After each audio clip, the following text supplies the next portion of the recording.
porn is one of the highest causes of depression in our times today.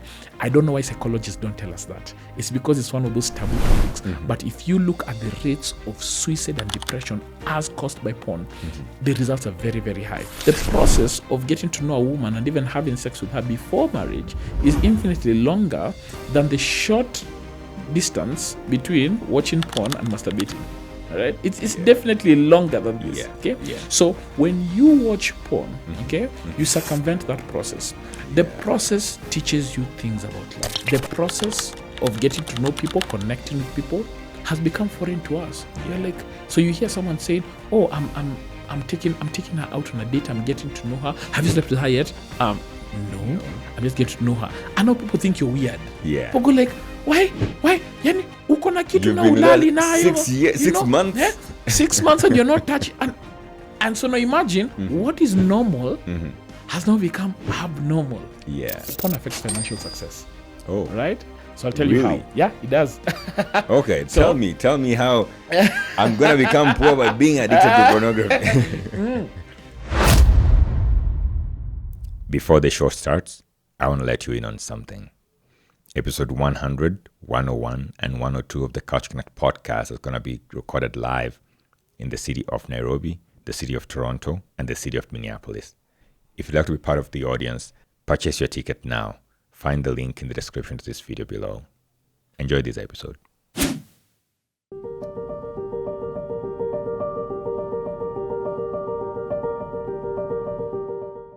So, Ernest. Yes. Thank you for coming through, man. Thanks for having me, Joab. And wanting to sit here with me. Yeah. It is an honor. It is both an honor and a privilege for us to have this. Thank you. For someone who's meeting you for the first time and doesn't know you, how would you best describe yourself to them? All right. I would say I am a follower of Jesus Christ. I am a husband.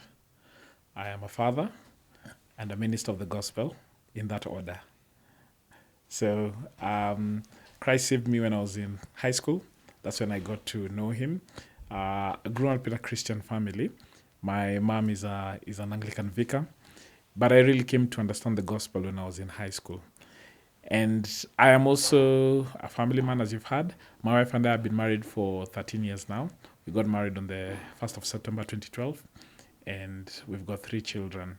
So God has blessed us with Tandiwe, who is 9, Ivana, who is 7, and Theo, who is 3 years old.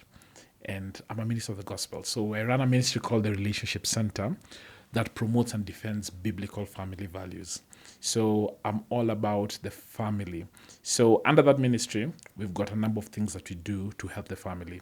We have a porn addiction recovery class, one for men called Powerhouse, and then we've got one for women that we started about 2 years ago called Girl Power.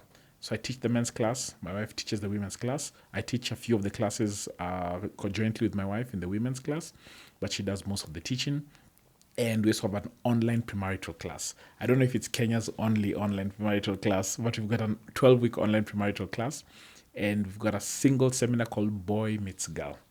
That happens twice a year to help young men and young women set the right foundations before they think about getting married. And not just young men and young women, anyone who wants to really thrive in their singlehood. Also, I'm a Bible board game inventor, or I'm a board game inventor. I invented a Bible board game called Logos, the ultimate Bible board game, to just help people promote biblical literacy and help them have fun while getting to understand the scriptures. Yeah, so that's a nutshell about me. You know, something that I forgot. I was going to call you on your way here. I think you kind of caught me off guard when you told me you were here already. Yes. My intention was to call you earlier today and tell you to bring me Logos. Oh, I have a copy in the car though. Beautiful. I've got a copy in the car, so you'll get one. Beautiful, nice. Yeah, I mean, I've been seeing it. I wanted to purchase it, but I mean, I live so far away. Yes. And I'm not sure if it's available online yet or in any of those spaces. And yeah, not yet. In fact, my hope is that I can get it in the North American market and have it go on Amazon. You know, so still working on that. Okay. Yeah. Beautiful. I think having it there will be an amazing thing. But man, Ernest, you have quite the resume there. I mean, listening to your resume, it's very interesting because I think it centers around one thing, but it is very defined and broken down in such a beautiful way. Yeah. And one thing that stood out for me there is, man, you have a porn addiction class. I think that is the first time I'm hearing about a porn addiction class. So what do you do in this porn addiction class? So we help men and women break free from porn addictions. And it's not really limited to porn addictions. Yeah. Sexual addictions, really. Masturbation, porn, anything that has captivated your sexuality in a way that denies you self-control, denies you agency, and you want to break free. Yeah. And we do it from, there's a lot of recovery that focuses only on the body. We know that addictions affect your physical body, the chemical imbalance in your brain, the chemical imbalance in your body. So we do focus on that, but we don't only focus on that. We also focus on the soul and the spirit. We try and make it, I don't know what word I would use. We use an integrated approach. I think that's the right one. We use an integrated approach where we help people see this was happening in your physical body. Yeah. All right. Appreciate that. This was happening to your soul, your mind, your will, your emotions. Yeah. But also this is what's happening to your spirit. So we bring in the spiritual component by teaching all this through the lens of scripture and helping people understand how they got into it and then helping them break free. So we do it for 8 weeks. We do it online. We used to do physical classes. We started in 2016. We used to meet here in Kilimani. We used to just have it for men only. Because and it came out of a personal struggle with porn myself. Okay, so I wanted to break free. I remember struggling with it for so long, and when I finally got my freedom, I mean, I was glad. But it's almost as if when I got my freedom, God has got a funny way of using your pain to be the source of healing for other people. So people would come my way and I'd realize, hey, yes, I know what it means to struggle. This is how I got out. So we started meeting in Kilimani. And we had a few guys. We had a group. The first group was about 50 guys. Had a good 8 weeks. Then we kept meeting physically. But then now after COVID, we had to meet online. And when we went online, it was like the best thing ever. Because when we went online, guys were like, don't take this thing back to a physical meeting in Nairobi. We had people in Kisumu, people in Mombasa, people ever saying, hey, have it online. And so, in fact, our attendance went up, shot up. We also had people from outside the country, Tanzania, South Africa, within Africa. We had people from Israel, people from the US, people from the UK. So it's a rare thing. It's not very common. And also it's one of those things that are, so to speak, taboo topics. Not everyone likes to talk about that. Porn addiction is real. I think it's got real devastating effects that we often don't like to address. And God has called us to that. How you probably have an answer for this, so I'm gonna just try to ask the question. Is there a point where there's a genesis of an addiction to porn, or is it something that someone just finds themselves in? Can someone pinpoint to the moment they become addicted to porn? So I like to say there are many ways in, but one way out. Okay. So like I personally got addicted to porn through my entertainment. I was very liberal with my movies, so I'd watch all kinds of movies with all kinds of scenes, and most of these scenes had nudity, and so that was almost like a gateway drug. The way at times weed can be a gateway drug to other drugs. At times it's used that way. And my gateway into that was entertainment, liberal entertainment. So that's one way. For some people, it's curiosity. You're just curious, what's this thing about porn? Everyone keeps talking about porn. And out of curiosity, you go search it out. You get hooked onto it. For some people, it's accidental. You're surfing and something just pops out of the screen and you click on it, and one thing leads to another. It begins to tag you into that. It's like a vortex that pulls you in. For some people, it's introduction by someone. Someone actually introduces you to it, and you find that, hey, you were led down a rabbit hole. For some people, it's a way to deal with trauma. So you find that it's a coping mechanism. So we've met many people who say, hey, I was abused, I was raped, I was sodomized, and there's this surge of sexual desire that was forged inside of me, and I kept looking to satisfy it. And the easiest way to satisfy it was through porn. Yeah. It was easily available. So people get into porn through many, many, many ways. Yeah. But we say, despite how you came, I will offer you the right tools to get out. Yeah.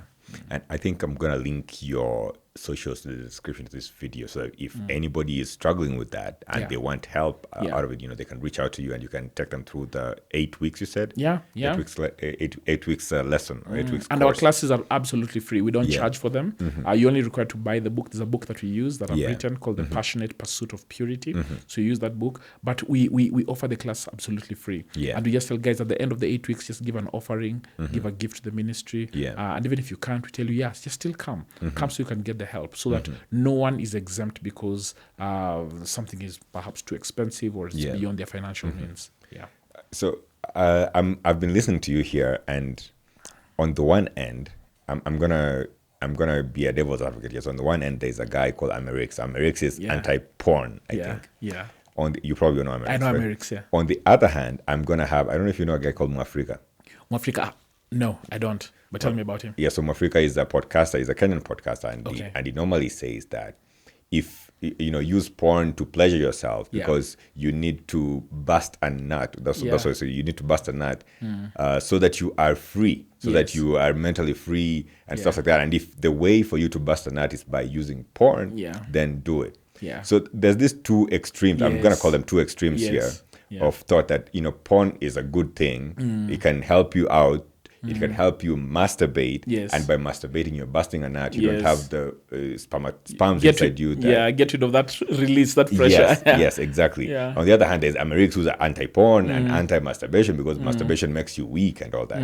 So let's just for argument's sake, take Mwafrika's side here and say that if someone has no partner to be with, they're not married, they are 45 years old, they're 40 years old, they haven't found someone. So should the expectation then be that they should live their entire life without engaging in sexual activity? Well, they can't engage in sexual activity because they don't have a partner. So can't they masturbate? Yes, I hear you. So if this was a debate between Mwafrika and Amerix, I'd lean towards Amerix. Okay.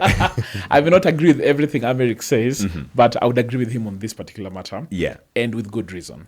At times, people say, especially for Christians, they say that Christians are against porn and masturbation simply for religious reasons. Yeah. It's not entirely true, okay? It's not just religious reasons, okay? When you come through a class, we tell you this thing is not good, period. And I'm gonna counter perhaps what Mwafrika would advocate for. Yeah. Number one, when you watch porn, as a man, you produce dopamine. Your brain produces dopamine. Dopamine is a feel-good chemical that that says, this feels so good, let's do it again. It's almost like it sends a reminder saying, remember this activity. It longs for it again.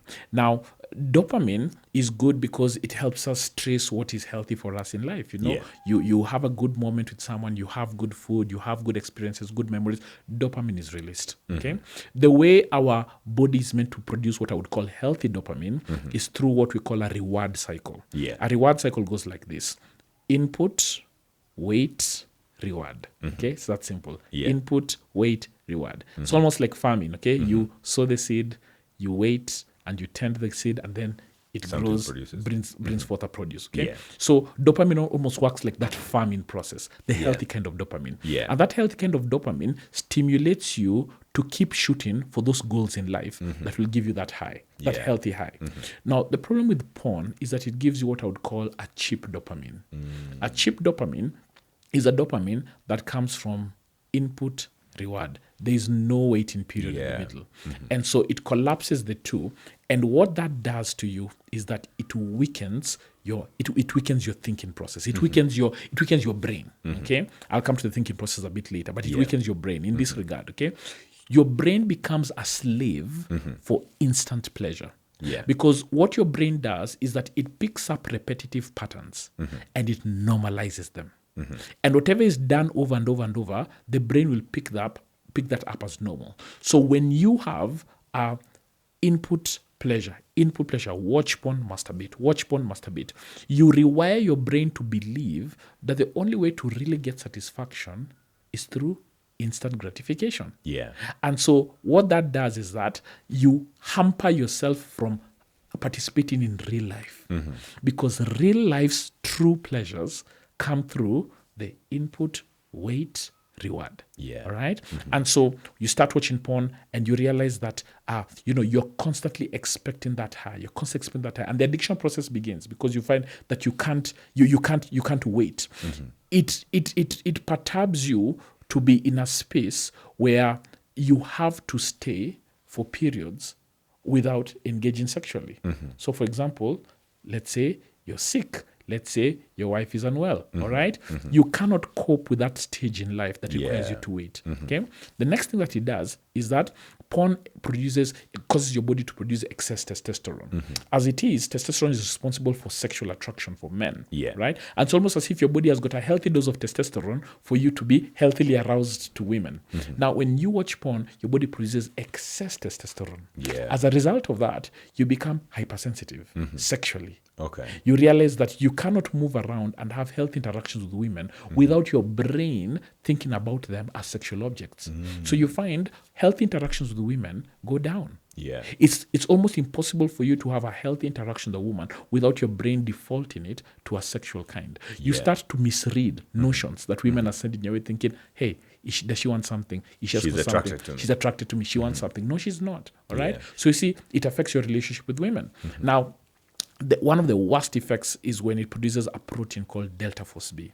Now, delta phos B is called by neurologists the addiction protein. And it's an addiction protein because what it does is that it takes the repetitive activities you've engaged in, and what it does is that it cements them. It says, let's lock this in. This is our life. Okay, so delta phos B has got a very long half-life. It stays in your brain for a very long time, unlike dopamine. Dopamine comes and goes. Okay, and this what delta phos B, it sends compulsive urges to your brain. So it's almost as if when you keep watching porn and now delta phos B starts getting produced, it sends a signal to your brain saying, watch porn now, watch porn now, like watch a porn positive now, watch feedback porn cycle. now, watch porn now. Exactly, and it's watch porn now. And it's compulsive. Compulsive meaning it's like a sound in your ear you can't shut up. You're trying to shut it, but it's there. It's like constantly tapping, watch porn now, watch porn now. The compulsion is so strong that you can't help yourself but give in to it by watching porn. Almost the same as when when someone is an alcoholic, the compulsion is so strong. The only way they can calm down, and for even some of them the finger shake, is when they take a gulp, take a sip, drink something, they relax. So the same can happen with pornography. And you find that the only way to calm yourself down is to watch that porn. And so what happens is that you become a porn junkie, so to speak. You really can't function without nudity. Now, what does this do to you? You find that your brain is constantly filled with all these images. You're constantly unable to think clearly because you're constantly being bombarded by all these images. And neurologists tell us, if you want to be free from just the compulsive urge, not the addiction itself, just the compulsive urge, you need to stay clean for up to 8 weeks. So you have to assume that you say, okay, no more porn. 1 week, 2 weeks, 3 weeks, 4 weeks. And as the weeks are going by, you're abstaining. So the delta phos B starts by saying, watch porn now, watch porn now, watch porn now. Week 2, watch porn now, watch porn now. Week 3, watch porn now. Week 4, watch porn now. Week 5, watch porn. Week 6, watch. 7, watch. But it's decreasing. And then let's say, just on week 7, just before you hit your week 8, someone tells you, hey, umeingia Instagram, umecheki chenye, so amesema. Then you go Instagram, and what happens when you go on Instagram? The first thing you see is a half-naked woman. You perhaps you're scrolling to go elsewhere, or maybe you go on X and you see a half-naked woman. If you linger on that picture, do you know what happens to your brain? You are bringing it back to its normalcy, to what it's used to. Fresh delta phos B is produced. And as fresh delta phos B is produced, watch porn now. Watch porn now, watch porn now, watch. The compulsion comes so strongly, and you realize you've been clean for 7 weeks, and then in one moment, you fall back so hard. And you realize that you can't get out of it again. And with it comes depression. In fact, porn is one of the highest causes of depression in our times today. I don't know why psychologists don't tell us that. It's because it's one of those taboo topics. But if you look at the rates of suicide and depression as caused by porn, the results are very, very high. In fact, there's a study that they looked at 1,243 adolescents and looked at their consumption of porn vis-a-vis their attitudes towards life. And almost without exception, all those who were interviewed in that study said that after consuming pornography for a significant number of time, their desire for marriage, for life, for success went down. It's linked, all right? The other thing about porn is this. One of the journals on sex research has shown that people who consume porn tend to be less tolerant of rape. Yeah. So the more porn you watch, the more likely you are to justify rape. The more likely you are to justify abuse. Yeah. All right. And most sexual offenders, if you look at the lifestyles of sexual offenders, many of them will have a history of addiction to pornography at some point. So sex offenders are bred by pornography. All right. Another effect is this. If you're a married person, okay, statistically, the chances of getting a divorce are 300% higher when you consume porn. Yeah. Your chances of infidelity, sorry, not divorce, chances of infidelity go up by 300%. As far as divorce is concerned, 40% of porn addicts suffer divorce. 40%. So you realize that this is not something that works for your relationships, it works against. I think as far as masculinity is concerned, and this one's perhaps the men may be interested in this, is that porn affects financial success. Oh. Right? So I'll tell you how. Yeah, it does. Okay, tell me how I'm going to become poor by being addicted to pornography. So there's a part of your brain that is responsible for making risk-free decisions. That's the prefrontal cortex. Yeah. It's right here. It warns you when you're about to do something stupid, when you're in danger, when you're in trouble, and it helps you make calculated risks. Okay, so it's not necessarily risk-free decisions. I think the most appropriate thing would be to help you make healthy, calculated risks. Yeah. So when you consume porn, neurologists show that people consume porn wear out their prefrontal cortex. Now, your prefrontal cortex comes into full maturity at the age of 25. And so if you start watching porn before the age of 25, first of all, you're working against a part of your brain that is not even fully developed. Yeah. All right. Now, if you start watching it after 25, that part that is fully developed, you weigh it out. It's almost as if you're regressing yourself, your age, your maturity. And what that does is that it's been shown that when your prefrontal cortex is damaged, what happens is that when it comes to making decisions with your finances, your decisions are hampered.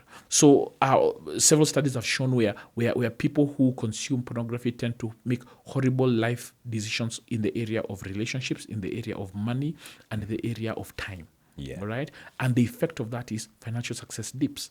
Right? So if you are a man and you really want financial success, please understand that porn is working against your success. Yeah. Porn is working against you. If you want to really succeed, take porn out of the equation. Your success will be streamlined. Yeah. This is very interesting, man, and very sobering too. Yeah. You've talked about porn being linked to depression. Are you able to tell me how that works? Yeah. So I've talked a lot about the body. Now let me talk about the soul. Yeah. Okay. So the cheap pleasure that you get out of porn, all right, it denies you the agency or denies you the process that I talked about. Okay, the input, wait, and then you get the reward. Yeah. Okay. So you've heard of people who get into existential crisis, where you get to a place where life has no meaning. You've gotten what you want. Yeah. You know, you get to that high and you go like, okay, is that it? Okay. If there's something that can fast track that process, it is porn. Because in a sense, if I would argue, what is the right way to enjoy a woman's body? The right way is that you get to meet her, you get to know her, get to be friends with her, get to pursue her, hope she says yes. If she does say yes, develop a relationship, get to meet her parents, get her to meet your parents, develop a healthy relationship, plan to marry her, plan a wedding, then she gives her body to you. At least that is such a long process. It is a long process. I mean, I'm imagining here the shortest time this happens, probably 8 months long, maybe 6 months long. I mean, I've had people have done it in 3 months, but those are like on high gear. That's a long process. But even for some, it's gone for like years, 5 years or 6 years. People are dating in a relationship. Yes. And so the expectation is that all this entire time, you are just meeting for coffee and, tea or whatever, meeting parents and all this, meeting in church. and nothing physical is happening. Yeah. Because you're waiting for the reward. Yeah. Now, of course, some people may argue they do not subscribe to the Christian sexual ethic. Yeah. Or they're not Christians at all. They say, we are not Christians. We don't believe in that.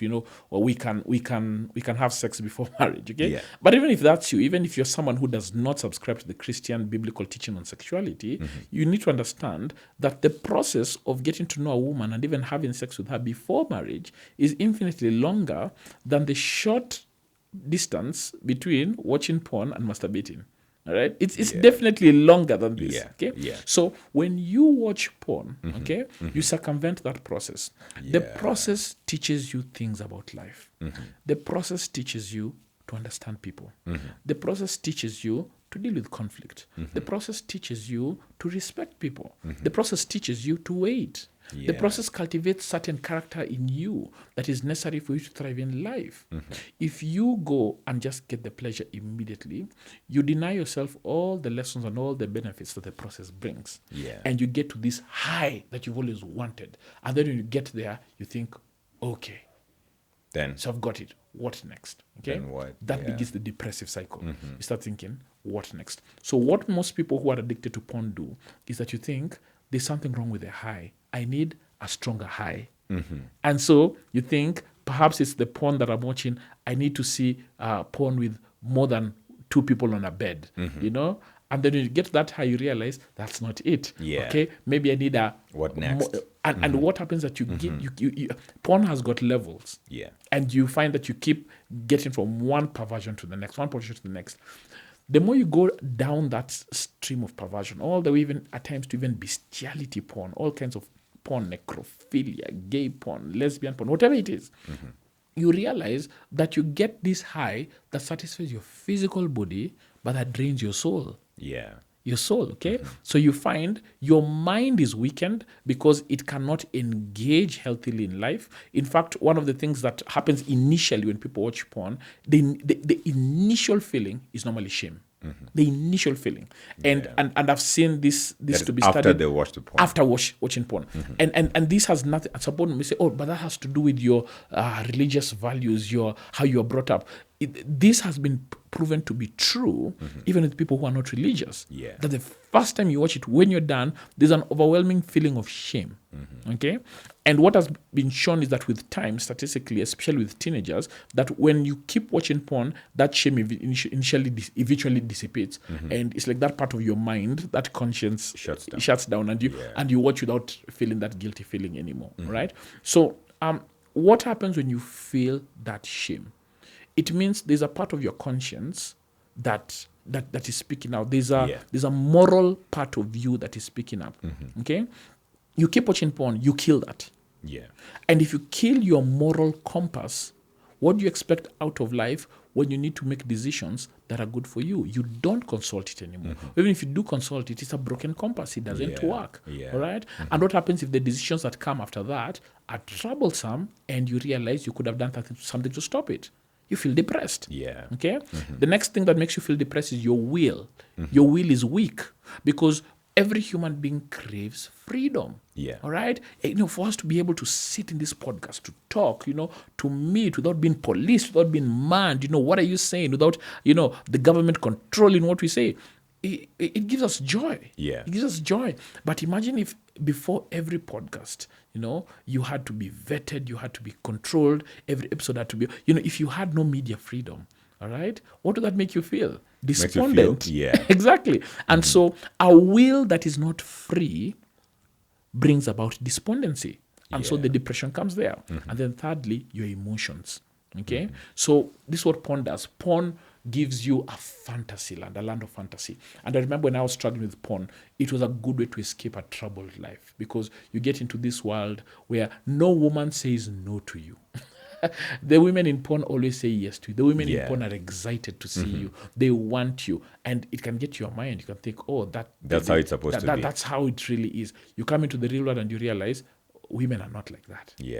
They need to be pursued. What happens if you have got this fantasy in your mind of how the world is, of how women are, of how things work, and then when you come into the real world and interact with real people, your expectation is this high and reality is right here. You see this gap between reality and your expectation, this is called disappointment. Yeah. What does disappointment lead to? Depression, despondency. Yeah. Man, I'm thinking here that folks even do argue that porn helps their relationships sexually. What would you say to those folks? They will find out. They'll find out. They'll find out, and when they find out, it's not going to be pretty. Yeah, it's not going to be pretty. All those effects that I talked about on the body, even on the soul, those things will come, and especially for the man, because men are primarily visually visually drawn to women sexually. Okay, women are primarily a woman's sexuality can be triggered based on how you treat her emotionally. All right, but a man, even without any emotional connection, a man can be visually triggered just by seeing a naked woman. He can be ready, sexually. So at times they normally say that women need a reason to have sex, but men need a place. Just need a place, a room. Just a room, and they'll show up and they'll perform. And so at times I talk to women and they say, they don't understand how a man just sleeps with a prostitute. You don't know her. You've never met her. And you just sleep with her. Well, he just likes what he sees, and that's how men are wired sexually. Okay, but it's very hard for a woman to just go down that path. In fact, if you find a woman who's just sleeping with someone because she's seen them, that woman is most likely dealing with a kind of emotional trauma. That has not been that has not been addressed, and that is making her she's numbing the pain. Now, also for men, when you see a man go down the path of prostitution, many times it's just that the emotions of men are not worn on the sleeve like women. All right. I was reading a study last week that was saying parents ought to be more sensitive to how they correct boys more than girls. And he was saying, the study was saying, generally speaking, we are normally more sensitive with our daughters than our sons, because our sons are boys, But this study was actually showing that the boy child is actually emotionally more unstable than the girl child. Finally, someone speaking up for the boy child. So I saw that study and I thought, that is interesting. And I thought about my son. I've got a son, And I've thought of the times when I've reprimanded my daughters when they were that age. Right now he's 3, and they take it in and would laugh. But when my son, when I reprimand him, he disappointment on my face really crushes him. And I realize there's something about that. I'll follow it up and see if it's actually true. So let's switch gears here a little bit. I'm happy that you are an active parent, actively even looking at what research says and then applying that to, how you parent your kids. And I'm even wondering what the world would be like if this information was available to, all parents of all ages, even, our parents and the parents before our parents, and what that would have changed in the world right now, probably in our leaders, in our society, in the people who work in banks and all that. I don't know. But anyways, I want to change gears here a little bit and talk about masturbation. So we've talked about porn. So I would imagine that what you're trying to say, or what you would say, is that the same effect of porn would be experienced in masturbation, because that reward process hasn't been followed. The wait period is not there. Because porn and masturbation almost come like a pair. It's very hard. It's very rare to hear that someone just watched porn and did not masturbate. All right, it's often watch porn and then the exit is masturbation. And there's some people who don't even need porn; they just masturbate. But even for those who masturbate, in many cases, masturbation comes along as a result of the constant thinking or fantasizing of thoughts that are sexual in nature. Okay, so yes. The effects on the brain, especially, would be the same, because even with masturbation, even if there's no input of pornography, okay, it's the same instant pleasure. Okay. The other thing that happens is that premature ejaculation is a real struggle for men who constantly masturbate, because the way real sex works is not the way sex works when you use your hand. All right. And so it's not the same thing. And we've had many men who talk about, they watch porn or they masturbate and they can't perform in bed. We've had, if I had 1,000 shillings for every woman who has approached us in the ministry who say that their men don't get aroused, on the marriage bed. Some married women, okay, but when they masturbate, they're very erect. Yeah. And so they ask, what is this thing that makes him erect when he wants to masturbate, right? But when we want to have sex, he cannot. And there's a direct correlation there that premature ejaculation, erectile dysfunction, one of the leading causes of that is masturbation. In fact, there's some men who have been known to have damaged their private parts because By of masturbation. masturbating? Yes. Like they strip the thing of skin? Yes. In fact, there's a particular man who came to see me. He came with his wife and he was so embarrassed. In fact, they were meant to come and then he canceled last minute. Yeah. And his wife just said, hey, you know what? Why he doesn't want to come is because this masturbation is beginning to wound him physically. He is so rough. Can you imagine that? I'm Yes, flabbergasted. I know. He's so rough to the point where he's got little blisters on his skin and he's damaged himself. All right. So you find that if the very act of masturbation, it may start off as very curious, very gentle, but when you find someone has been in it for a while, you even hear stories of it being so vigorous that it's damaging the private parts. Right. The other thing that happens is that there's a chemical called oxytocin. Yeah. Oxytocin is what bonds mothers to their babies when babies are born. Yeah. Okay. There's one statistic that showed, and this is porn. I'll come back to masturbation. That you can actually have the same bond with a website. Okay, that bond between a mother and a child because of oxytocin, that same oxytocin is produced. In fact, even when you have sex with your wife, oxytocin is produced. It's what bonds you guys. Her. Okay, Yeah. so that same oxytocin is produced whenever there's any sexual release, and it will bond with whatever the object of a sexual release is. Okay, So you're bonding with some website. You can bond with your website. You can bond with your hand. Oh, That's not a healthy bonding. All right? Yeah. That's a healthy bonding because physiologically, these hands were made for something else. Yes. You understand? And so you find that there are some people who, when they go down that path, you find that they can't help but touch themselves. And why is it? Even when they're just asleep. I remember this man who said his wife said this about him. Yeah. Okay? He said, I am not conscious of it, but my wife says, when I go to sleep, my hands naturally go down there. yeah. And he said, there are times I masturbate in my sleep. And he says, when I wake up, I'm not conscious. But my wife says, you are doing it.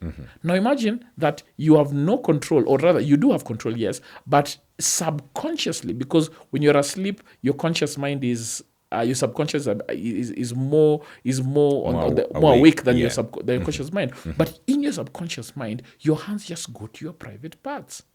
It means you're enslaved.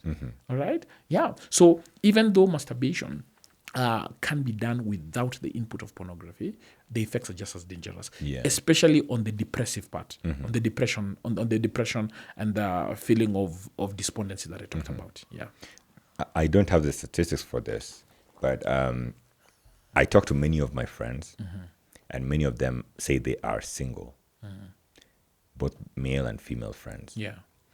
And I'm just wondering, the world has made porn very available right now. And I guess by extension, masturbation is very rampant right now. I mean, I wasn't there in the 80s and then 70s or, before in those decades to know how, men and women were dealing with their sexual urges in their teenage. But I'm just wondering, the fact that porn is very available now, and I guess with that also comes masturbation because you say they come as a pair. Yeah. Would I be okay to assume that the reason why people don't want to partner up or pair up anymore is probably directly correlated to the fact that porn is easily available now? Yes. So there's truth to that. Because porn is ubiquitous. Yeah. Okay. And masturbation is easy. And I once had someone say it is sex without consequences. Because if you think No baby, no STI, Yeah. But in the long term, it really is into those consequences. I mean, you've had the things I've mentioned, okay? And one of the damning effects, one of the damning consequences is just the detachment from reality. Yeah. The detachment from reality.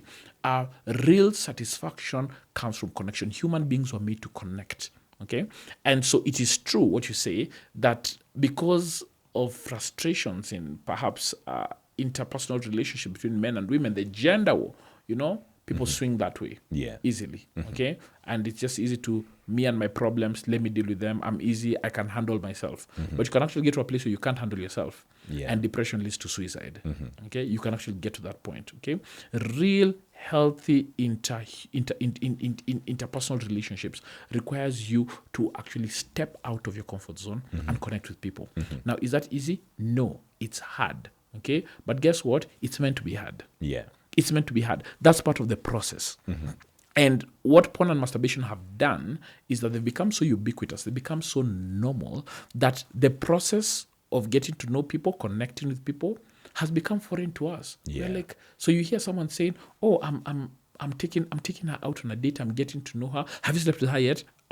No. I'm just getting to know her. I know people think you're weird. Yeah. People go like, why? Yani uko na kitu You've na been with ulali her nayo. 6 years, 6 months. 6 months and you're not touching.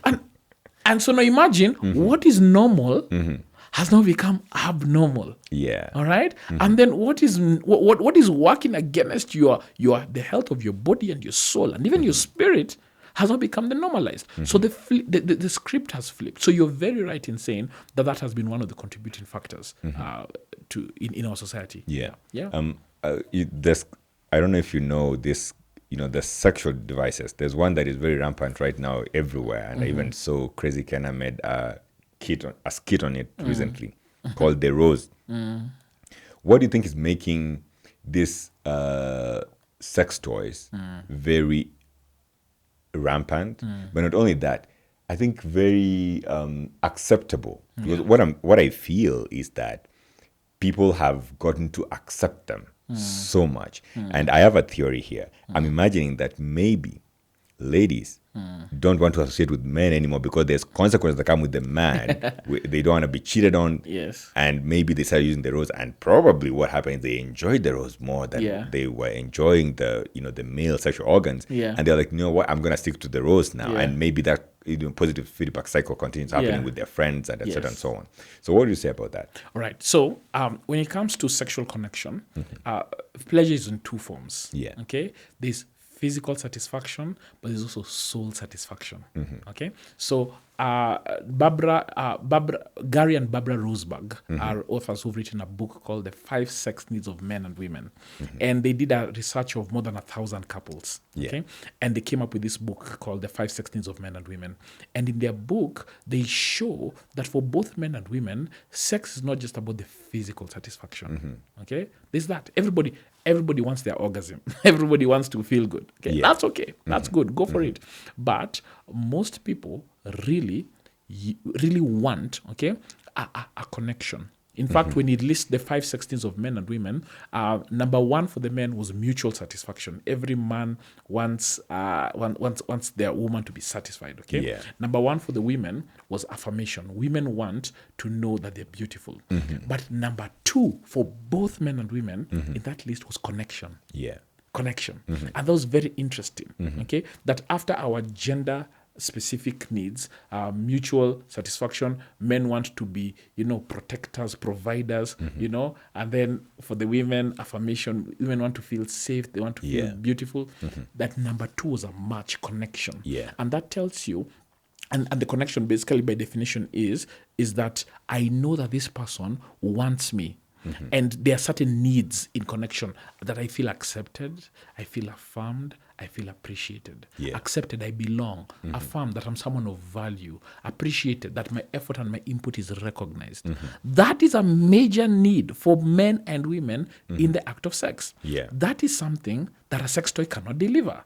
A sex toy can only deliver physical satisfaction. All right? And so our culture has been made to believe that physical satisfaction is it. That's it. By the way, if you get your orgasmic high, that's it. If you have apocalyptic sex, and your body vibrates till kingdom come, then that's it. No, there is more to it than that. All right? And if that was it, then I'll tell you this: call girls, prostitutes would love their life and they would not want to get out of it. They would love that life. They would say, but this is it.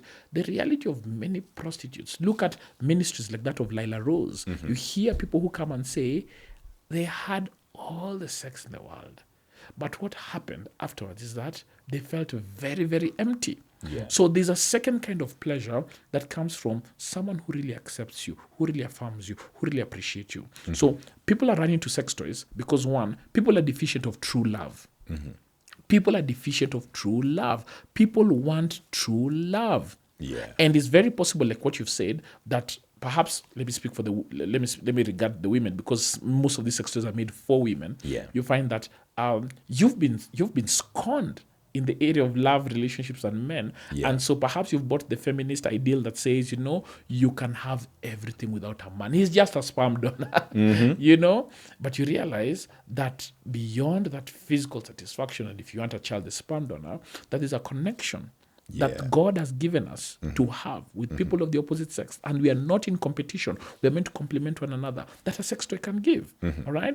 Now, the funny thing is that if you look at lesbians, I've written a book on LGBTQ. It's called Unmasking LGBTQ. One of the things you notice that... What do you call it again? Unmasking LGBTQ. Okay, yeah. When you look at how lesbians engage sexually, some of them use devices that they've strapped onto themselves. Yes. Okay? And the devices are male in nature. They mimic, basically the female mimics a male. Exactly. Physique. So Yeah. it still points to the idea that we were made for connection with the opposite sex. Yeah. All right? So you can't escape that. So we there's more to life than physical pleasure. There's more to life. There's the inner desires to be accepted, to be affirmed, to be appreciated, to be cultivated in relationships. And then sex becomes the pinnacle, the cherry on the cake. Yeah. Right? So we live in a time where people are very heartbroken. People have been used, abused, confused, and people don't know what to do with that pain. Yeah. And perhaps people are too proud to admit that they're going through that pain. And instead of treating that broken hand, and saying, hey, the hand is broken, let's go and do some major repair work. Let's go like, no. Let's just buy sex toys. Let's just masturbate. Let's just watch porn. Let's just do all these things. And my goodness, the emptiness inside of us just increases. Yeah. All right? And we've not even talked about the spiritual impact of all this, you You open yourself up to spiritual darkness in the process of all this. Yeah. So we really need to talk about the real conversations. Yeah. Yeah. The sex toys, all these things, it's an escape route. It's a coping mechanism. Yeah. And so the real conversations here then are, why are people being abused and confused, right? Yeah. And so the real conversations would look like this, let's talk about your childhood. Okay? Did you feel accepted, affirmed, and appreciated by your dad? All right? And because you lacked it, is it that because you lacked it, you're looking for that acceptance, affirmation, appreciation in someone else? Yeah. All right? And then when you don't get it, you move to the next one, and you move to the next one, or perhaps you're trying to look for it in sex, all right, or in drugs and in money, and then sex is thrown in there in between.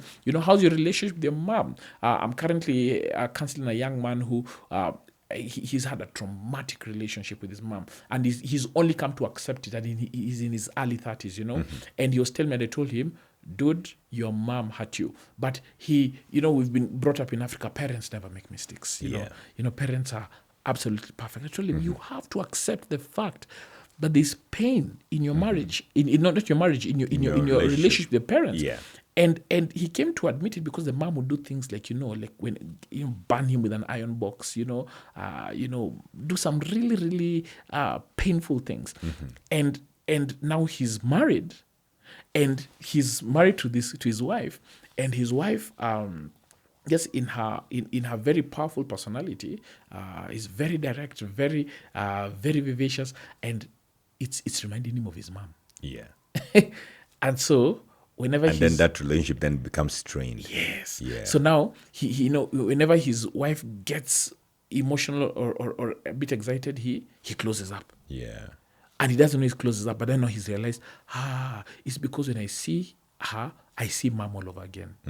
And so what happens? He closes up, he doesn't want to connect with her. So when she wants to connect sexually, he can't. Yeah. And she's wondering, what's wrong with this going guy? on? Why can't he connect sexually? What does he need? And so now the mistake you would make is to think this guy needs Viagra. Let's go. You know? It's the blue pill, right? Yeah. Or you think this guy needs a sex toy, or this woman needs a sex toy, and then you go get a sex toy for the woman, you get Viagra for the guy. You're dealing with symptoms. This guy needs to address the pain of the abuse from his mom. And once he addresses that, once he heals from that, then he can believe it when his wife says, I'm not your mom. And he can say, my wife is a totally different person. It's just that some of her things remind me of my mom, but she's not my mom. That's when they'll start enjoying their sexual intimacy. Yeah. Not when they get sex toys. Something very interesting about you. So I was having a chat with you earlier. I got to know about you through my auntie many years ago. Shout out Camille if you watch this. Oh, Camille. And after learning about you, I came to learn that you got married very young, in my opinion. You were in your early 20s, I would say. I was 23. When I was thinking about it, our parents, and I guess the parents before them, so our grandparents, got married at around that age. But right now, we probably get married older. In our 30s, maybe in our 40s, when we are more settled, more stable. What in the world would inform you that you are okay to be married at 23 when the rest of the world was doing totally opposite? Guys your age were still, I don't know, trying to get settled and, do whatever else people do at that age. But you decided to do what was right, according to you at that time. So what in the world got into your head to do that at that point? So I would say 13 years ago, that's 2012, up to maybe perhaps just before COVID, just a statistic before I come in to answer the question, the average age for the man getting married worldwide, the average marrying age for men was around 27. Okay. And the average marrying age for women was around 24. Okay. So most men would get married in their late 20s. Most women would get married in their mid 20s. Okay? I got married at 29. You got married at 29. So that's very, if I use the word normal. That's healthy. That's good. All right. And of course it's just an average. It's not necessarily saying that this is the only way to get married. Okay. The average age of marriage, I've not checked the latest data. Okay, but I know it's gone up.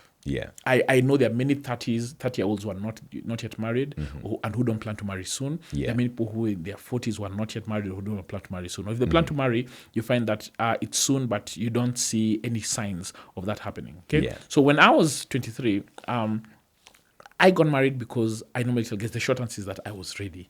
Okay. What was the readiness? So I dated my girl. So first of all, when I started dating Turi, I was of this opinion that we don't date for fun. We normally say something when we teach singles. We tell them if you date for fun, you could marry. If you date for fun, you could break up for fun, and it wouldn't be funny. So we were of the opinion that if we date with the hope of marriage. Okay, we didn't want to waste each other's time. Okay, and before, when I asked her out, I told her, hey, I like you, I want you to be my girlfriend, but don't answer now. Because when I'm asking you to be my girlfriend, I'm really locking you out from other guys. I'm asking you to go the long haul with me. Wasn't she scared? So I didn't know how she'd take it. I thought maybe she'd feel like, oh no, I don't want that. I still have got my life ahead of me. I really want to enjoy my 20s. So if she said that, I'd respect that. I'd respect that and go like, hey, it's okay, we can just be friends, okay? But I wanted someone who was willing to go the long haul. So when I told her that, she said, I don't need to think about it. Yes. She said, I don't want to enjoy my 20s. I don't want to, and I want to, if I find the right person, I want to settle down, I want to start building my life. So I found someone who shared my mindset. Your ideal. So that's one reason why I got married early. Okay, I found someone who shared my mindset. You could perhaps desire. I know a friend of mine who wanted to get married at 24, but he just said he just couldn't find a girl who was willing to marry a 24-year-old. Yeah. All right?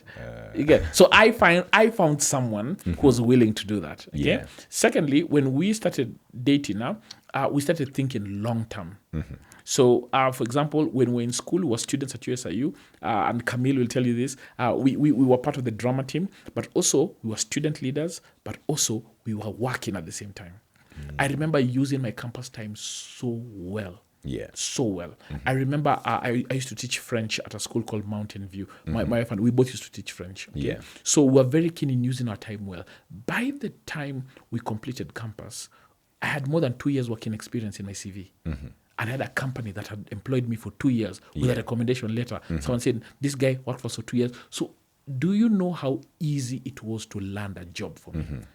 When I looked at my peers were really struggling, trying to get work experience. Most of them trying to do more internships, trying to do, free work just to get the experience. I didn't have to struggle. I mean, I just stepped out of campus, and when I applied for a job, I was hired immediately. And I thought, wow. So when I had people saying, oh man, it's so hard to get a job in this Nairobi, I thought, hey, not my experience. I think God helped me dodge a bullet there just by working in campus. Okay. Yeah. So the work experience I did in campus enabled me to get married early because I started earning money very early. Okay. Yeah. And so one of the requirements we had when we got married, before we got married, we said we want to both have our sources. We want to each have a source of income. Yeah. So I got a source of income, was working at a publishing house. Turi started an internship at a company called Wild International, all right? And again, she was qualified because of her work experience. Yeah. So we're like, we have money. Yeah. We have money. We've ticked the box. You need money to start a family, all right? Next, we wanted a car. Yeah. And this is just perhaps something like okay, you're spoiled kids, but we wanted a car. Yeah. I told myself, Lord, I don't want to get married without a car. And I said, of course, Ernest, just humble yourself. Not everything goes your way. But I told the Lord, no, I want a car. Lord, I don't want to get married. If I don't get a car, I'm not getting married. Because I felt that, one, I felt a car would just establish me as a family man. Just knowing that I'm a married man, I am with my wife. I just wanted to. I just wanted that pride of having my car. And also, we knew that we'd spend some time doing, ministry work, and we said, wherever we go to minister, we'd like to use our car even as a ministry tool, all right? So we got a car before my wife got a car as a birthday gift before we completed campus. She got that as a birthday gift. Yeah. And for us, it was a birthday gift for her, but for both of us, we're like, there it goes. Yeah. There it goes. One of the requirements came. Care of, The only remaining requirement was the blessing of our parents. I said, Lord, let our parents take us seriously. Yeah. Our parents did see we were serious. Yeah. And they gave us their blessings. Yeah. Yeah. In fact, my parents were accepted so fast, I was a bit worried. When Turi said she wants to get married, and there was opposition. Her parents were like, hey, you're young. Too young. You're young. Please go do your masters. I can promise you. Yeah. You're a parent now. I don't know what you feel about it. Man, I understand my girl. You met my daughter, right? Yeah. And I'm thinking my daughter is just going to campus, man, and just met this guy. I mean, he looks like a good guy. Looks like he has things going. Yeah. He has like a head that is working. But man, she comes and tells me, you know what? Now this guy and that. I'm thinking 20 years from now, I don't think I would be supportive. So I would agree with what the parents said. I agree. Parents. Yeah. I would agree. Let me tell you, I respect my wife's parents for their reaction, especially her dad. The mom was okay. The mom knew me. Yeah. But the dad was like, no, it's not happening. So I respect that because he wants what's best for her. Yeah. Okay. But you see, that resistance offered room for him to really get to know me. Okay. And which was good. And when he got to know me, he was like, hey, these kids are serious. So how does he get to know you? Do you show up every day, bring him gifts, or no? So he first of all, he categorically refused to see me. He said, "I don't want to meet him." My answer is no. I don't want to meet him. Yeah. But eventually, some family members were like, "No, just get to meet him. Just get to see. I mean, for what it's worth, see what you're rejecting." So there was a family lunch, and I went. I met him. Then after that, he invited me again. get to meet him, asked me questions, grilled me, did his due diligence. I think and I believe beyond what I know, I think he did do his background research. Yeah. Asked all sorts of questions. Yeah. DCI, who is this guy? Before coming to meet you I think he did that. Yeah. And eventually, he's the one who catalyzed the wedding process and said, we are having this wedding. And he was prompted by his own dad, that is Turi's grandfather, who told him, hey, why would you refuse a blessing? This is an amazing thing. Let these kids get married, I mean, and they're doing the right thing, And I remember even being asked, is she pregnant? Are you guys, are you kids, are you trying to cover up the pregnancy? Because if you're trying to cover the pregnancy, stop being afraid. Just tell us. Just give birth. We'll take care of the baby. Okay. We'll plan the wedding kule badai. Yeah. And I told them, no, she's not pregnant. They're like, she's not pregnant. What is wrong with you? Yeah. So after all the scanning, all the questioning, all those things, I think just realized, I think these guys are just, they sound crazy. I think they are crazy. And he said, okay, give them, they're crazy. Yeah. And he gave us. And I know he expected it not to perhaps go as well as it has gone. Yeah. He thought, one time he told my wife, I thought you'd be back here in a few weeks. I thought you'd be back in a few months. And she's like, and by that time we'd been married for more than 5 years. She's like, gosh, you've done more than 5 years. And I can't believe it, And now we've got grandchildren. We've got 3 grandchildren, It's like, wow. And now we've done 13 years. All right. That's a very beautiful story right there. And I want to go back to premarital counseling in a little bit. Yeah. But I want to give you my experience too. Sure. So when I was chasing my girlfriend, then I had this principle that when I'm hitting on you, I'm going to use the word hitting on you. When I'm hitting on you, I hit on you and your friends and your entire family. Pursue everyone. I will be very present. Yes. Your friends will know me. Yeah. I will share for birthdays with birthday gifts. I'll show up for family parties, prayers, whatever. Yeah. I will be there very present and everybody will see me. So it comes to a time after about 6 years and I'm intending to marry my wife, so my girlfriend then. And my father is like, who is this guy? Who is this Joab? I mean, I don't know him. And he categorically said no. My girlfriend was in the UK then. I was living in Canada at the moment. And we planned our relationship in such a way that I told my wife, you know what, you're going to come to Canada after the UK, to Canada from the UK. We'll figure things out over here as we plan for the wedding in Africa. Yeah. And my father was getting none of it. It was like, you're finishing school in the UK and you're moving to Kenya. This is your dad? My father-in-law. Your father-in-law, okay, yeah. We're working everything for you. So tell me when I should get your ticket back to Nairobi. And my girlfriend is like, no, I'm going to Canada because there's things we got to do, paperwork, start working on the paperwork and stuff like that. And it was very, very interesting that, he wasn't accepting. And now I'm looking at your case and it is, basically a similar story. Yes. And I'm imagining maybe fathers just don't want their daughters to get married. Yeah, I think, I've got 2 daughters and I did that to Turi's dad. Yeah. May no one do it to me. may no one try to marry my children at 22, 23. Oh, man. All right. If they do, it's a blessing. May I have the same grace he had to deal with me. And my prayer is that the men that they'll marry, may they be better than me. Yeah. Yeah. May they be better than me. I think that's a beautiful wish, a beautiful prayer. Yeah. So you do offer premarital counseling. Yes, we do. You've been married for 13 years. Yeah. How important would you say premarital counseling has been for you? And would you say that the premarital counseling that you offer is to the folks who get it from you? Yeah. So first of all, we did premarital counseling before we got married. When we got married, the church we were in at that time did not offer premarital counseling. Okay. So we told them, hey, we want to get married, any counseling? And they told, oh, just go see the pastor, Went to see the pastor. We had 2 meetings with him at Java. And he was like, you guys, you'll do this thing. You look like you got everything figured. And we thought, no. So are you trying, I'm here thinking that from the way you've described your stories, like you had things figured out. You knew you were planning your finances. Yeah. The car was, Yes. you thought onto such, specific details. Yeah. So in my head, I'm like, why would you need premarital counseling? Does everyone need premarital? So let me give you the mindset we had getting to premarital. We didn't want to go for premarital counseling because we felt there was something wrong with us. Okay. We went for premarital counseling to confirm that everything was right with us. Okay. All right. I see. So we went to premarital counseling saying we look at our relationship and we good. Yeah. We believe we're good. We think we are sober. We think we're good.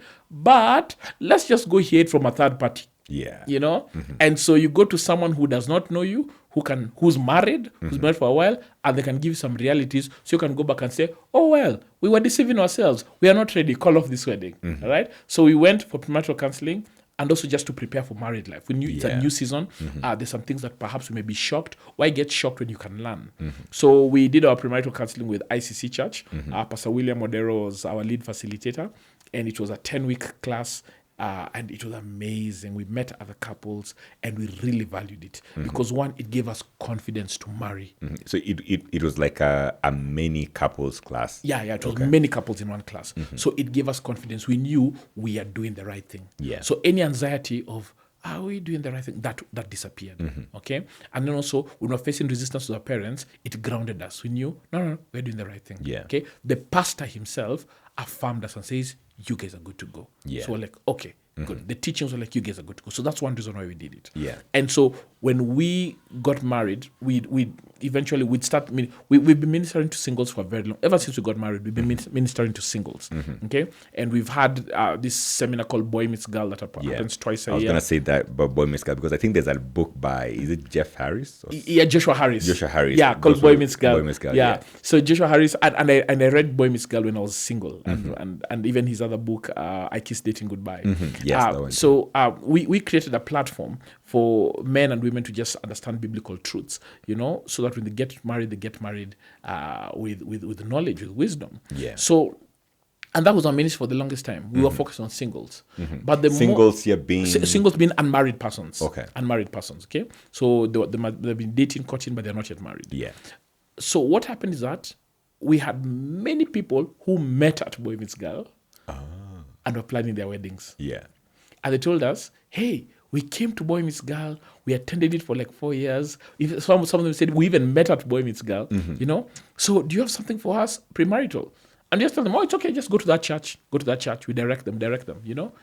And then guys were like, no. Give us something from you guys. And we thought, okay. Well, like, so we sat down and we put something together during COVID. Yeah. You know, we put something together and we put it out there, 12 weeks, and we ran the first one. And people were very interested. In fact, the first class was filled in within 2-3 days. Yeah. You know? And we put it out there and the feedback was amazing. Feedback was amazing. And since it was COVID time, we did it online. Yeah. One of the points of feedback what we got from an administration level was even when COVID lifts, don't take this thing to a physical meeting. Have it online. We drew the attention of so many long distance couples. Yeah. Someone is in Germany, their partner is in the UK. Someone is in Australia, their partner is in Kenya. Yeah. We drew the attention of so many of those people. Also, people who are in long distance relationships, but you know, within our locale, you know, Kisumu, Kericho, you know, Nairobi, Mombasa, whatever it is. There's that. But beyond that, it was the content, the response. People saying, "Wow, this has really made me feel like I'm ready." So hearing that, and that's the same feeling we had when we had our prima. We're like, this is it. All right. Yeah. Every premarital class we've had, people have broken up. Every class. So wait, guys come in to the premarital class. They break up because they intending to get married or something, and then after meeting Ernest and Turi for a couple of months or for a couple of weeks, they're like, you know what, this is not for us. We've taken 1,310 couples through our premarital classes. 1,310. Yeah. That is 2,620 people. Yeah. So far, as of right now, we just finished the previous premarital class, which is season 13, right? We've taken 1,310 couples. That's more than 2,600 people. Yeah. And in all the seasons, bar none, people always break up. Yeah. Not like a huge number, but you find like 2-3 couples break up. And we indulge them. We reach out to them. Some of them say, hey, Ernest, we have to stop the premarital class. Why? Because we've broken up. What? The class has awakened us to certain realities. Because we give them homework. And we give them homework to discuss. And they go home and they discuss. And you realize some of the homework brings conflict. Yeah. And the homework, and we also saw this in our own premarital class before we got married. One of the homeworks that we're given a list of questions by Pastor William, and we're meant to go home and discuss And number one, this is the class on finances, okay? How much do you, and you're meant to sit down with your partner and discuss, how much do you earn?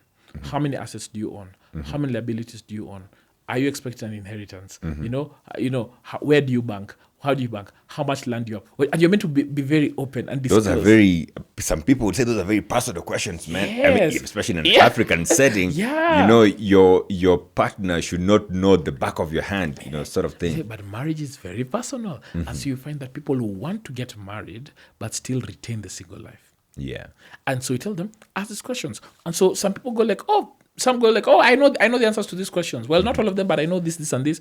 And the exercise tells them, oh, wow, we are ready to get married. We know each other. What?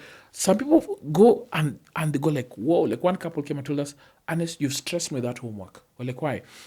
I've just discovered that my partner is in debt worth 6 million shillings. Never mentioned that. We are getting married in 3 months. Said, I am not married in a debt of 6 million shillings. Because that becomes my debt too. Yeah.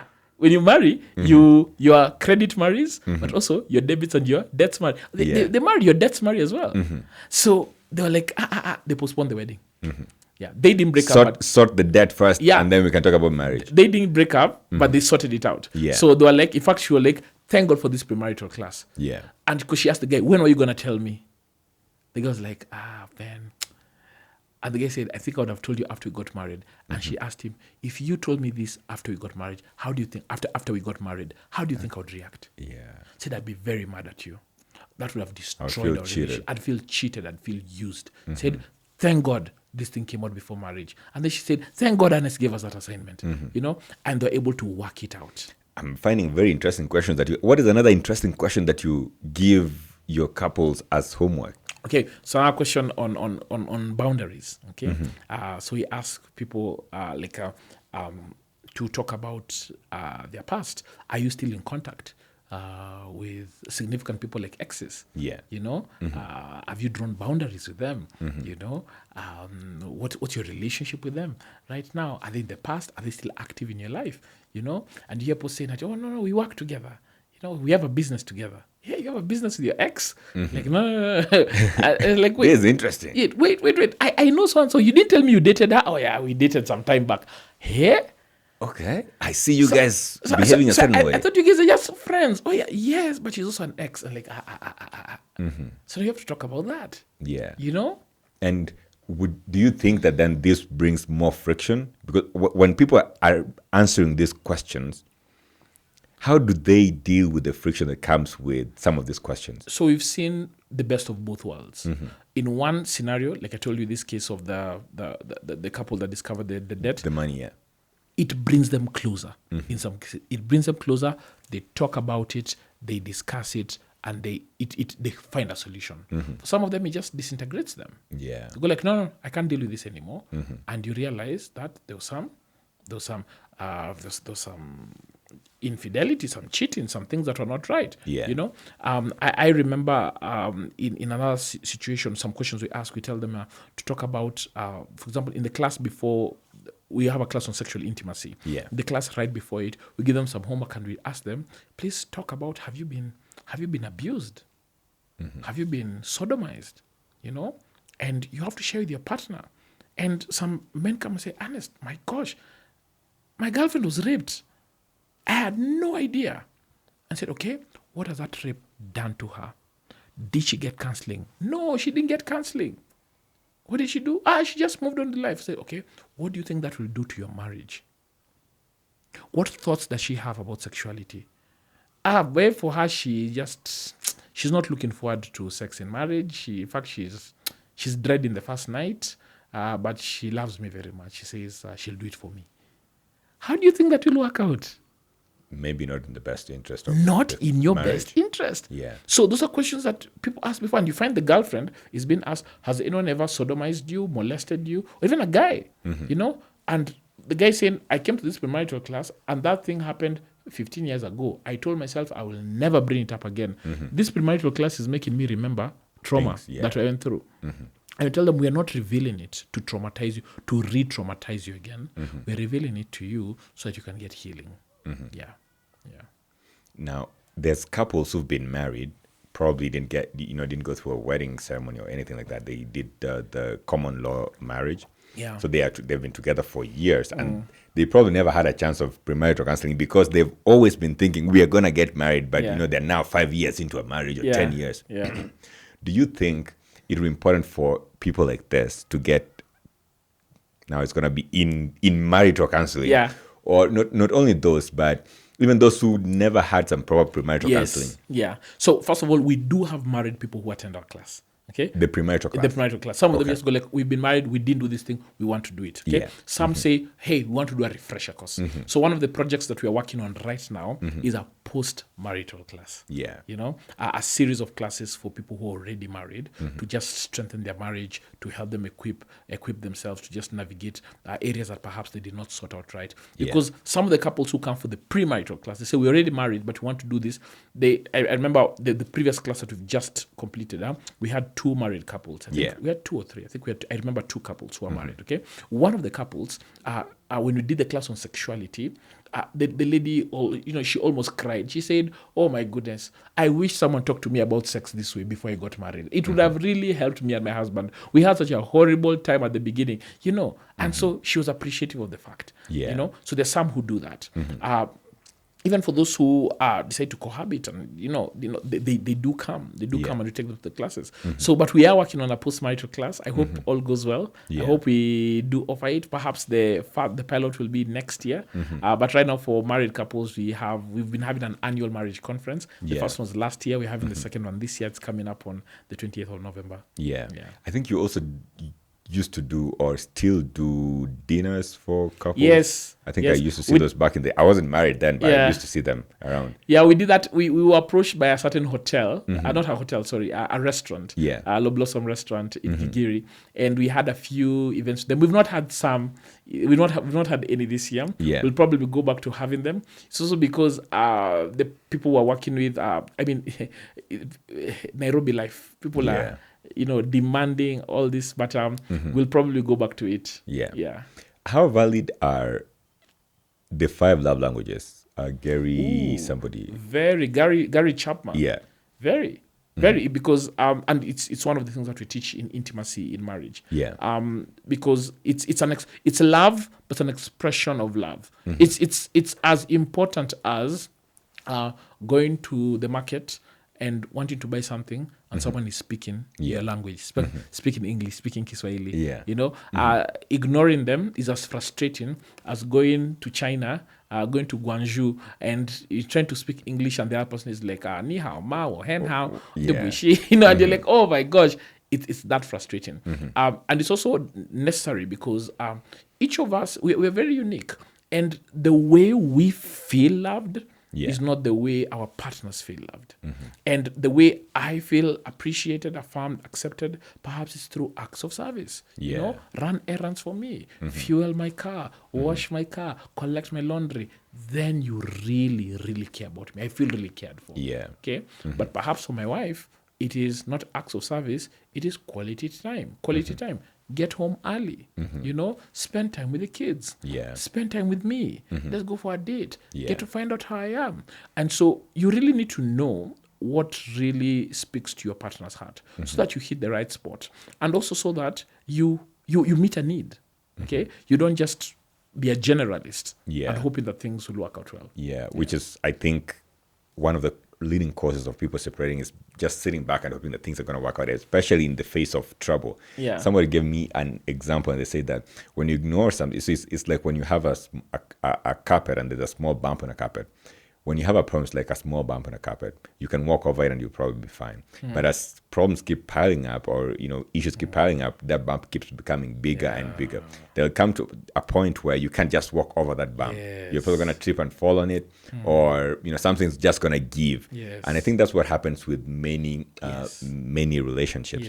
And the reason why I'm saying that is this: I was hanging out with a friend of mine a couple of days ago, and the friend told me that they have been in marriage with their partner for about 6 years now. And she told me that if we were in a restaurant and we're seated down, my partner would just be on their phone, scrolling through, and that would be what the relationship would be like.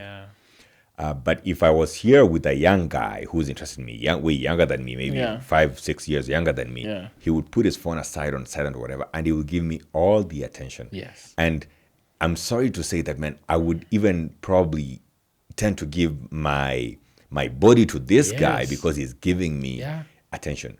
What do you think happens in relationships or marriages that makes people who've lived together for a while start living like strangers? Yes, yeah. So Dr. Gary Thomas, this not Chapman does the 5 love languages. Yeah. So there's another one called Dr. Gary Thomas. Yeah. His best-selling book is what's it called? Sacred Love. Okay, Sacred Marriage. Sorry, but he's written another book called A Lifelong Love. Yeah. And in the book A Lifelong Love, he says there's a familiarity that comes in marriage, and it says it's just based on how it's based on power. Okay, so he says before marriage, most men view marriage like the end of a very long marathon. Said, I've been pursuing this girl, I've been giving her flowers, I've been showing up for family events, doing all these things, getting to know her, and woo. Finally, I'm in gearbox. So she's mine. We can take a back seat. We can relax. You know, she's in.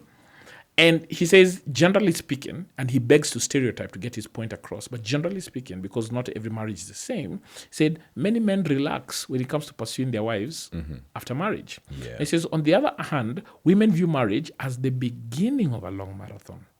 So for them, all these wedding preparations, pursuit, all that was warm up. Now the real deal has come. Yeah. And as they get married, women sprint off as the marathon begins, men slow down. And women start feeling disenfranchised. How come we don't go out for dates anymore? Yeah. Or if we go, how come you're on the phone? Because this other guy who could give me attention. Yeah. You know? And generally speaking, young wives feel like husband 1.0 is a downgrade from boyfriend 2.0, you know? Yeah. And they feel like before he would leave Ruaka all the way to Syokimau to get me my favorite bajia, you know? Yeah. Now we've left the house. I can even see the house in the side mirror, you know? I can see, and they say, oh, I've left something. The guy gets so upset. He's so tired suddenly. You know, now I have to go back. Yeah. Dude can't go back 100 meters. But before that, he could cross 10 kilometers. Yeah. So it's a familiarity that comes. And then he says children come in. When the children come in, you find the woman focuses all her attention on the first child. Yeah. She's never been a mom. There's this bundle of joy. She's excited. And said men start noticing that the attention they had from their wives has shifted. And they notice, how come this kid has replaced me? And he says at times there's a silent enmity between fathers and their firstborn children. Because they feel like this firstborn children is the one who's taken over. So you hear saying baby, and it's not you, it's the baby. You know?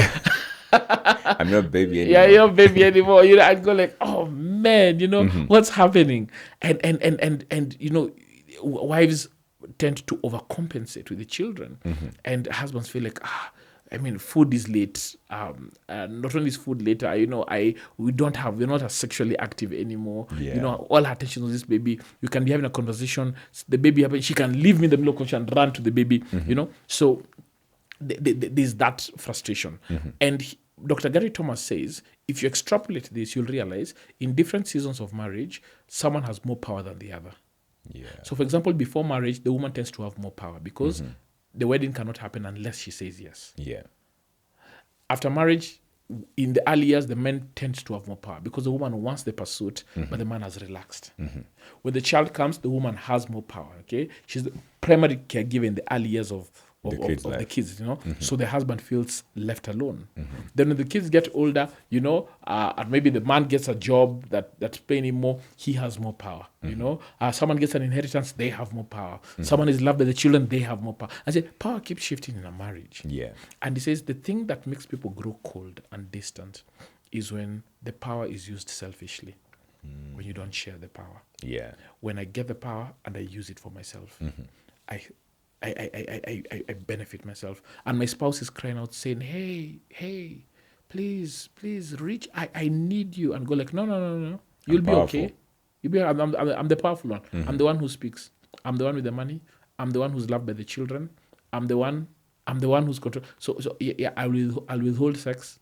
I'll withhold finances, I'll withhold attention, I'll manipulate the children. And what you don't know is that if you use a season of power against your spouse, when they get powerful, what will they do? They'll use their They'll power. wield that power against you. Yeah. And what will happen? You will not just be estranged, now they'll be an enemy. And so you find very beautiful woman, very attractive woman. I've met women like this, very beautiful, gorgeous woman. You know, you look at her and she's married and she's telling you she and her husband have not been sexually intimate for a year, for 2 years. And you're thinking, you meet a man, looks like a stud, very handsome, and guy tells you, I've not touched my wife, or my wife hasn't touched me in more than a year. Yeah. And you're wondering, what's wrong? The power is being used selfishly. The power is being used selfishly.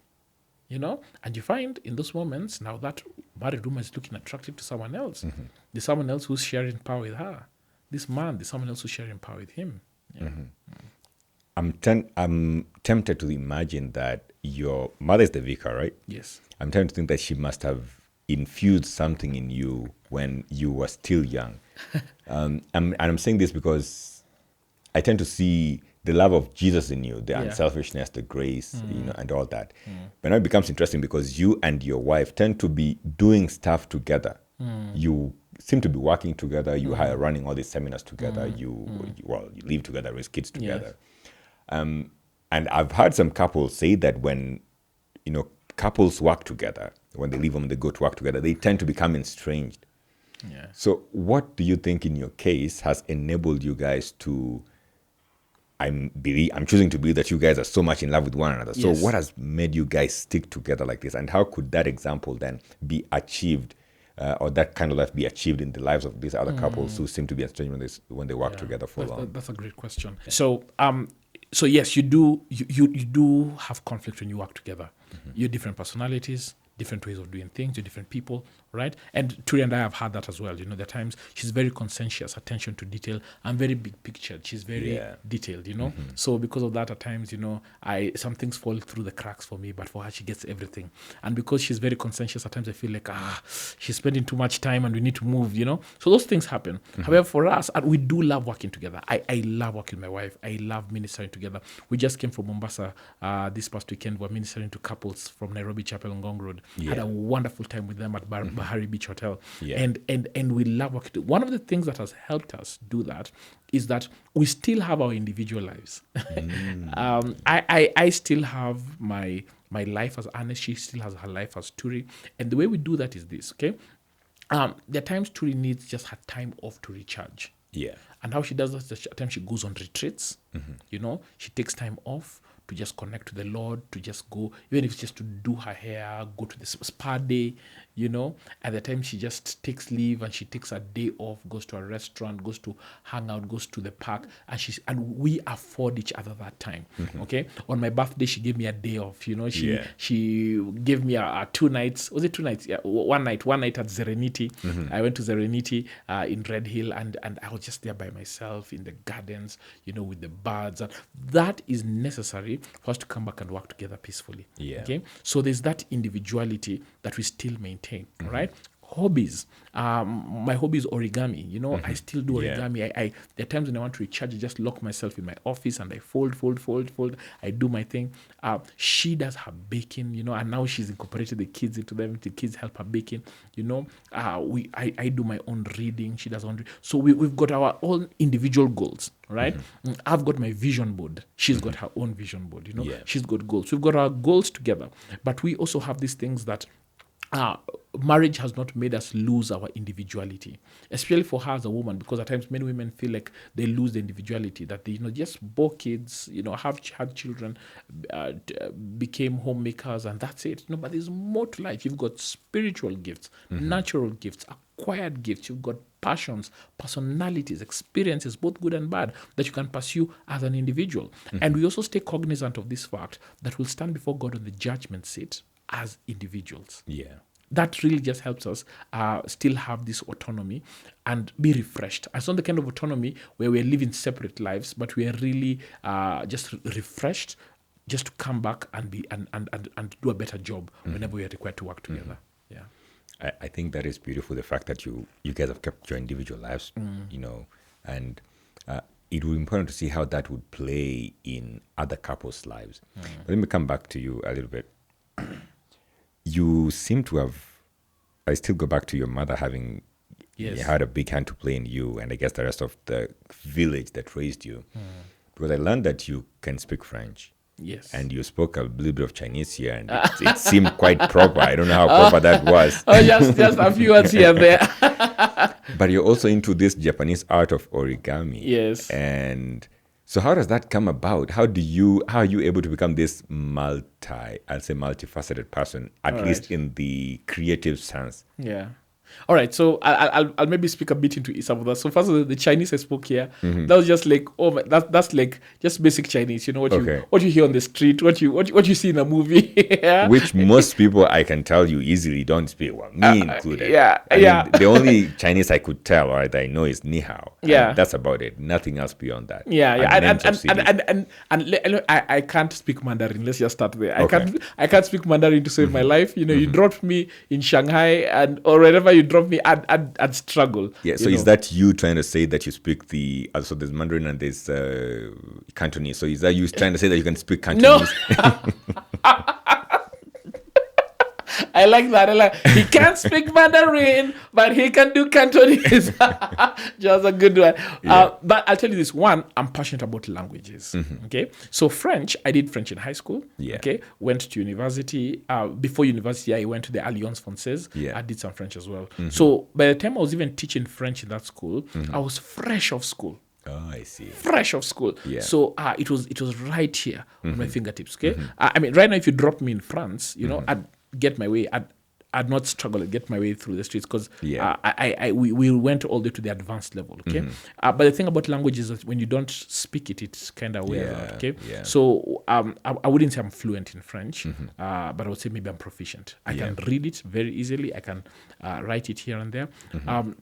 Spanish, I also did Spanish in high school. In fact, in campus, I did it for my minor. So also the same with Spanish, you know, studied it. And it was very easy studying Spanish after having studied French, okay? Yeah. And also with Spanish, I would say I'm proficient.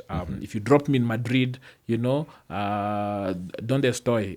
Yo soy Ernesto y quiero ir a la restaurante. ¿Dónde está el restaurante? I'd know how to get around I had restaurant there. Yeah, restaurant. Yeah. You know, so I'd get my way around, you know, or ¿dónde está el banque? ¿Dónde está? Yeah, I'd know that's just that, and that's an acquired gift. That's an acquired gift through training, learning. Okay? Yeah.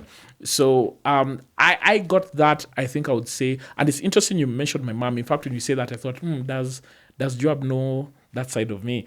Because I would say my mom has played a big role in just pushing me to expose myself to be a citizen of the world. All right. So even when it comes to origami, I got to university and I watched Prison Break. I saw Michael Scofield fold the origami swans and I was like, mind blown.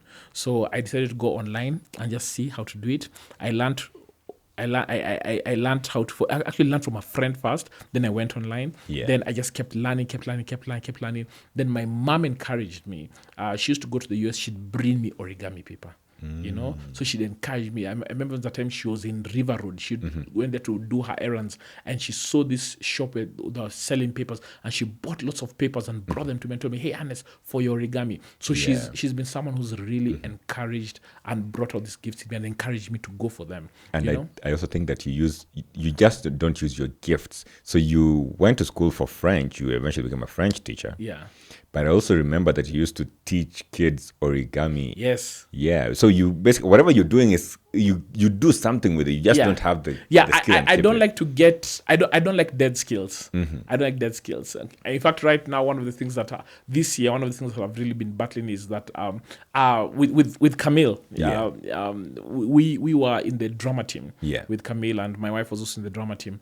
And that's one area of my life where I feel I've neglected because we used to do a lot of storytelling, stage theater, you know. So when a gift is dormant, I want to do something about it. So even those days when I teach kids origami, you know, and even recently during the holidays this year, I taught origami to a few kids in Parklands with an Israeli friend of mine. Yeah. He came to the country, and it was I mean, it keeps it alive, keeps it going, and it is more blessed to give than to receive. To see other people do it, but my mom really poured a lot into us, just exposing us to resources, pushing us to try new things.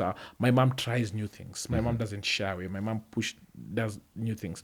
And one story my mom told me, she told me this recently. She said, Ernest, when you were young, you were sick. You're very sick. You had malaria, and she said you almost died. You refused to eat completely, and the doctors were convinced that you would not make it. She said, and I made a prayer. I said, Lord, spare him. And if you spare him, I'll dedicate him for the work of ministry. And wonderful. She said, you got better. So here I am. Doing ministry. Yes. And I'm going to finish off with one other piece of ministry that you do, logos. So yes. So that's a very interesting piece of ministry right there. I mean, I'm a board game guy. My wife is a board game guy, lady too, I'd say. Yeah. And we have a bunch of board games here and there. And so I saw logos. I would see it on your Instagram, and I always wanted it, man. How did this idea come about? Yeah. And because I'm thinking that you need to think through so many stages. Yes. You need to be in the player's mind, also in the creator's mind at the same time, and think it through all the way to the end. So how does this come about? So, this is, and I think I'll answer that with a recent discovery that I've made. I was reviewing my life after someone asked me, so Ernest, how did you come about to teach the premarital class?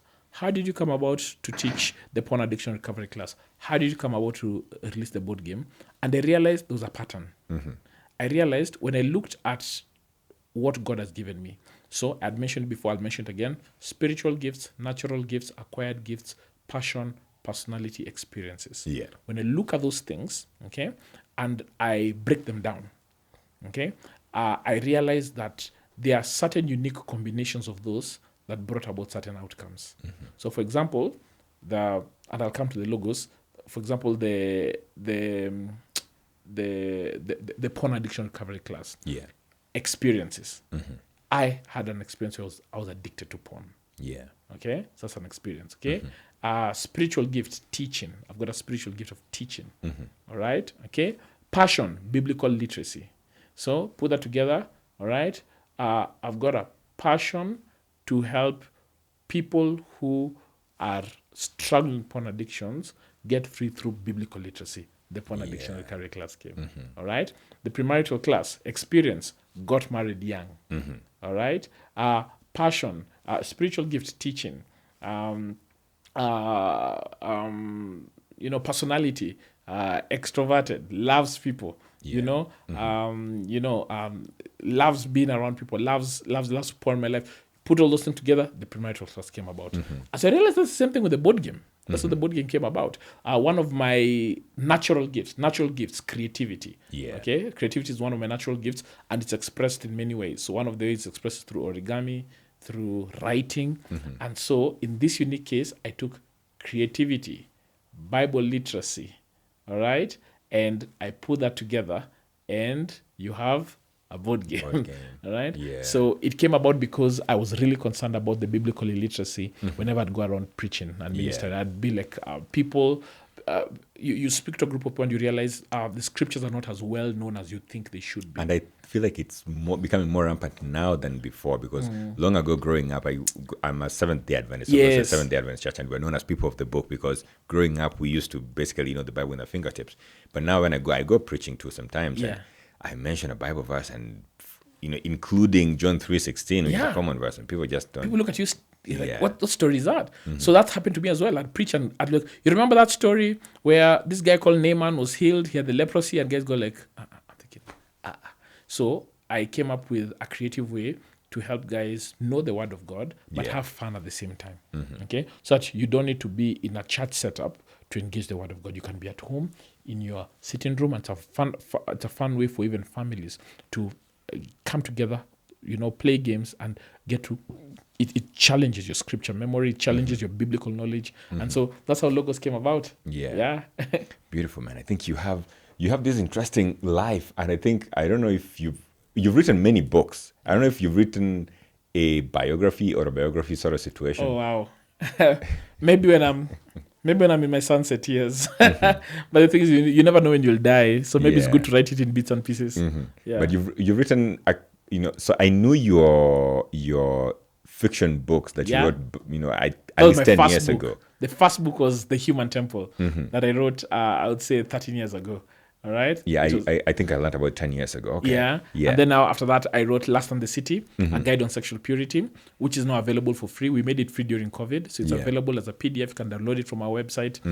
And then after that, we did Holy Joe. Holy Joe is a pocket handbook on sexual purity, Yeah. which we just did an abridged version, just on the life of Joseph. Really small book. It's a booklet. Then after that, we did Basics.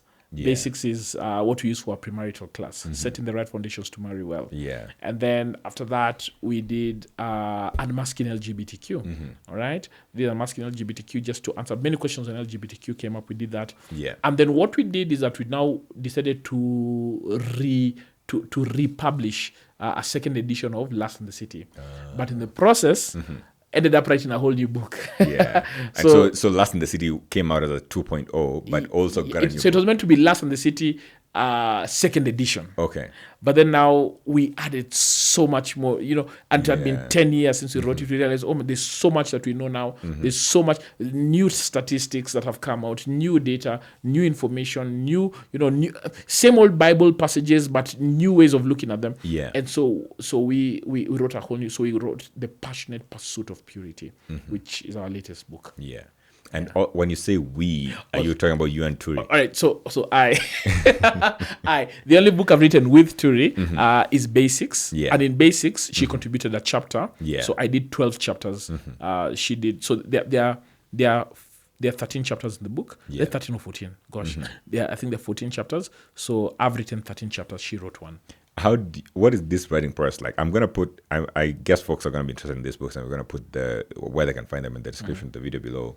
But is that writing process like? Is it you just wake up in the morning and you have ideas, you're jotting them down, or do you go lock yourself up in serenity? Yeah. Yeah. For me, it was different. For me, it was I started with my blog, Pen Strokes, where I'd just write articles, and then with time, I took for Last in the City, I took 3, 4, 5 articles, put them together, then expanded them, then kept expanding until the book came ready. Yeah. Okay. For Holy Joe, I just sat down in 1 month. I typed it out. Yeah. All right. So I've had different ways of writing. The same for The Human Temple. The Human Temple, it was a competition by NaNoWriMo, National Novel Writing Month. They said, hey, I'll write your book in a month. So he sat down, how to log in 1,600 words every day. Log in. So eventually on the 30th of November, I was done. Yeah. For Basics, Basics came about through just sitting down and writing slowly over time. Just slow, methodical writing, I think, over the process of, I don't remember the timeline, maybe a year, I don't know, and then eventually put it together. Yeah. Unmasking LGBTQ, I just gave myself a 3-month deadline. And that one came out of, I had taught on the subject so many times, I've been invited to so many churches, so I just took my presentation and I fleshed it out. Yeah. Yeah. And I think to give credit, you are very knowledgeable in these subjects. Yeah. And I think it becomes easier that way to take time, a month, 3 months here to write, to put something together. Because I'm imagining there's people who know a lot, but because they don't know enough about the subject, they know a lot, yes, but they don't know enough about a particular subject to be able to put something together. I think it gives credit to, it's important for someone to want to go deep in a particular area. Yeah. I'm humbled.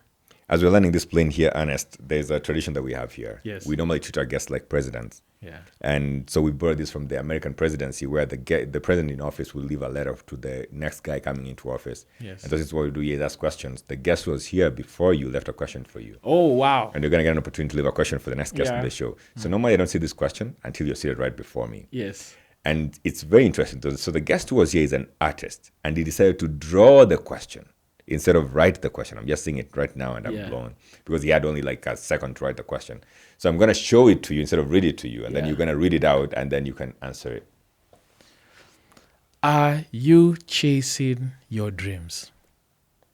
Yes, I am. Yes, I am. I strongly believe I am. Yeah. I was looking at dreams here, and I'm just wondering when so wide. it's a very wide subject. But I'm also thinking, I feel like my dreams keep changing every now and then, and of course I keep chasing my dreams too. but they keep changing. Like the dreams that I had when I was 15 years old, when I was 30 years old, when I'm 35 years now, they keep changing. And I think pursuing them, over and over again is important. Yeah. And I hope that the folks who are watching us out there are also, chasing their dreams too. Yeah. Yeah.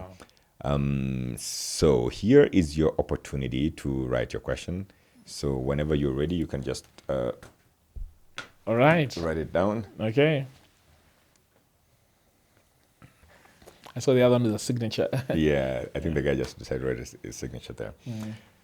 So, Ernest, man, thank you for coming out and hanging out with me today. Thank This has you. been very informative, and I think the audience is going to enjoy this. And probably somebody somewhere is going to be looking for you and needs help from you. So I'm going to put you're going to send me whatever links that I need to have, and then I'm going to put them in the description of the Definitely. video. Yeah.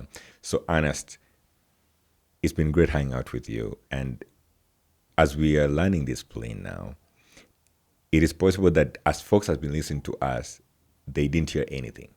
If somebody didn't get anything at all from this conversation, what is the one thing you would want them to leave this conversation with? Live life purposefully. Live life purposefully. It's worth it. Yeah. Beautiful. Folks, I've been hanging out with Ernest Wamboye today. And I think that if you made it this far, it's because you didn't enjoy this episode. Ernest is an author and a coach who will make your life better, in my opinion. So if you haven't yet, do subscribe to this network, and remember to tell your friends to tell their friends. You can find Ernest in the many links that we're going to post in the description of this video below, both his socials as well as his website. I also read your blog, by the way, back in the day, maybe 10 years ago is probably the last time I read it, or maybe 9 years ago, 8 years ago, Pen Strokes. That was beautiful too. Folks, till next time, do take care. Kwaheri.